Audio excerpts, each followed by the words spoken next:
So in today's video, I wanted to talk about educational funding and the difference between paying interest versus earning interest, right?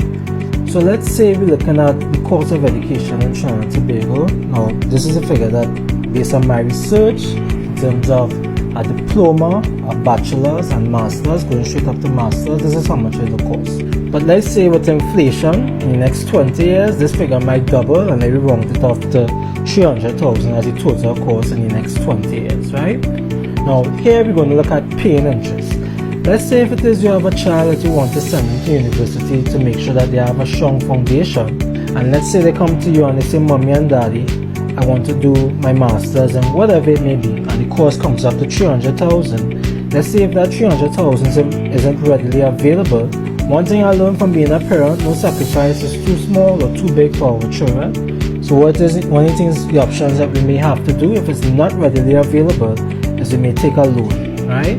So if you take a $300,000 loan by 5%, by 7 years, the monthly installment will be $4,200, and this is basically called paying interest. Basically, by planning and starting early, you have the opportunity to earn interest. So let's say we put a strategy in place where it is the child is either now born or 1 month. What we can do is we can do a life insurance for a coverage of $300,000 over a 20-year period. The monthly contribution for this will be $900. After the 20 years, you receive a $300,000 lump sum tax-free, right? The total payment over the 20 years will be $216,000, but you would have earned interest of $84,000. So one of the things you may ask is, why did I not put the money in the bank? Guys, listen. If it is yours to put the money in the bank after 1 month, $900, and you were to pass away, your family will receive $900.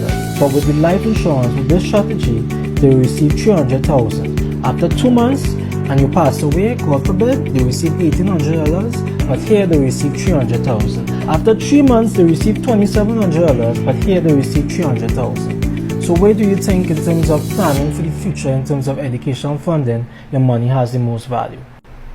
Now, if you saw value in this and you would like to know what kind of strategies you could put in place for you, please feel free to reach out to the contact number.